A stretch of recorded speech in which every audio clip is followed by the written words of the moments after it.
নমস্কাৰ মোৰ অন্য এটি নতুন ব্লগলৈ আপোনালোক সকলোকে পুনৰবাৰ স্বাগতম জনাইছো।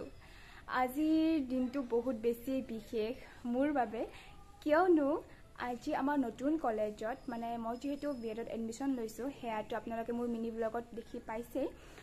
তো আজি বিএডত আমাৰ ফ্ৰেছাৰ্ছ আছে।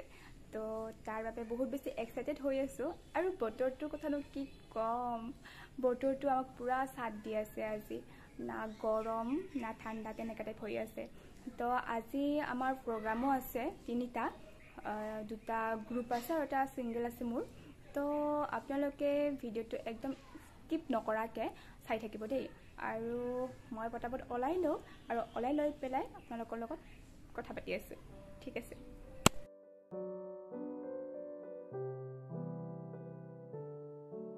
নৱাগত আদৰণি সভা বুলি সকলোৱে ইমান ধুনীয়াকৈ সাজি কাচি আহিছে আৰু আমাক যিহেতু কলেজৰ প্ৰথম দিনটোতে আদৰি লোৱা হৈছিল, যদিও আজি আনুষ্ঠানিকতা ৰক্ষা কৰি এখন নৱাগত আদৰণি সভাৰ আয়োজন কৰা হৈছে আৰু অগ্ৰজসকলে আমাক ইমান ধুনীয়াকৈ আদৰিলে। আৰু অনুষ্ঠানখনৰ প্ৰথমে আছিলে এখন আনুষ্ঠানিক সভা য'ত আমাৰ শ্ৰদ্ধাৰ শিক্ষাগুৰুসকল লগতে আমি ছাত্ৰ ছাত্ৰীসকলে উপস্থিত আছিলোঁ আৰু শিক্ষাগুৰুসকলৰ দুআষাৰে আমাক আগুৱাই যোৱাত অনুপ্ৰেৰণা জগায়। আৰু সেইদিনাখনে আমাৰ কলেজৰ প্ৰাচীৰ পত্ৰিকাখনো উন্মোচন কৰা হৈছিল আৰু প্ৰাচীৰ পত্ৰিকাখন ইমান ধুনীয়াকৈ লিখি লগতে সজাই তুলিছিল আমাৰ অগ্ৰজসকলে।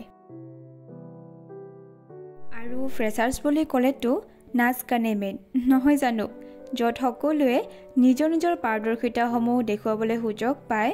তো সেয়াও লাহেকৈ আৰম্ভ হ'ল।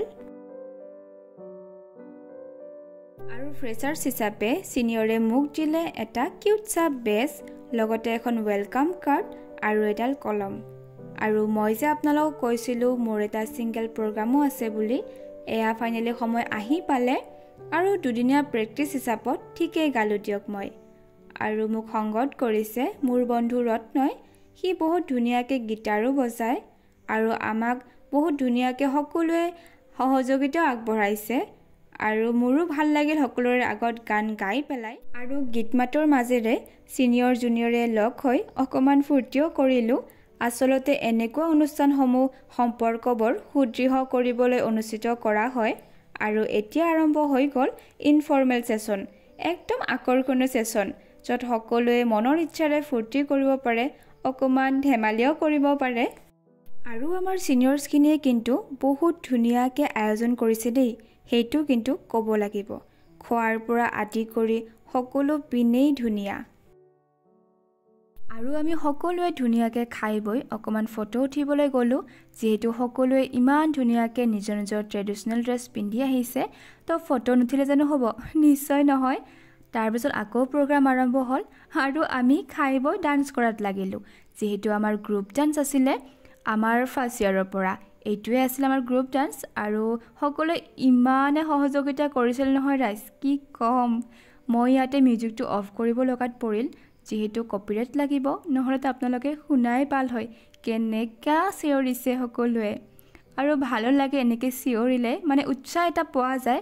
তাৰপিছত আমি আমাৰ গ্ৰুপ ছংটোও গালোঁ আৰু সকলোৱে বহুত ধুনীয়াকৈ গাইছে আৰু প্ৰেক্টিছ কম হিচাপত ঠিকেই গাইছে সকলোৱে।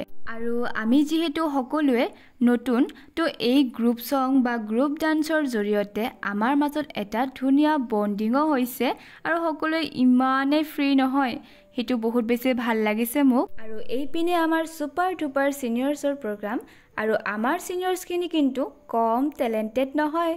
তেওঁলোকৰ গানৰ তালে তালে সকলোৱে পূৰা ডান্স কৰিলোঁ। আৰু এটা কথা ক'ব লাগিব, বঙাইগাঁও বিএড কলেজত কিন্তু টেলেণ্টৰ অভাৱ নাই, পূৰা ভৰপূৰ আছে।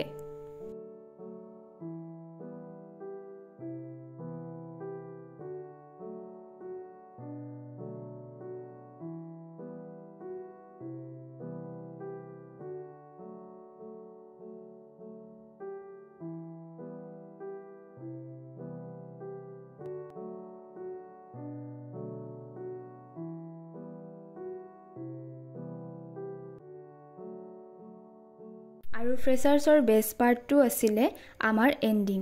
ইমান ধুনীয়াকৈ সকলোৱে ফূৰ্তি কৰিলে আৰু আমন্ত্ৰিত শিল্পীৰ গীতৰ তালে তালে আমি সকলোৱে ঠিকছে নাছিলোঁ আৰু কোনেও অকণো ভাগৰি পৰা নাছিলে আৰু আমাৰ লগত ধুনীয়াকৈ সহযোগিতা কৰিলে আমাৰ ছাৰ মেমসকলে তেওঁলোকেও ধুনীয়াকৈ নাচিলে আৰু বিএডৰ প্ৰথমটো ধুনীয়া অনুষ্ঠান স্মৃতিৰ ৰূপত মোৰ চেনেলত সাঁচি ৰাখিলোঁ তেন্তে ফ্ৰেছাৰ্ছৰ ব্লগটো মই ইয়াতে সামৰিছোঁ আশা কৰিলোঁ আপোনালোকে ব্লগটো চাই ভাল পালে আৰু আপোনালোকে ব্লগটো প্লিজ লাইক কমেণ্ট আৰু চেনেলটোত যদি নতুনকৈ আহিছে তেন্তে ছাবস্ক্ৰাইব কৰি যাবলৈ একেবাৰে নাপাহৰিব দেই আৰু ব্লগটো শেষলৈ চোৱাৰ বাবে থেংক ইউ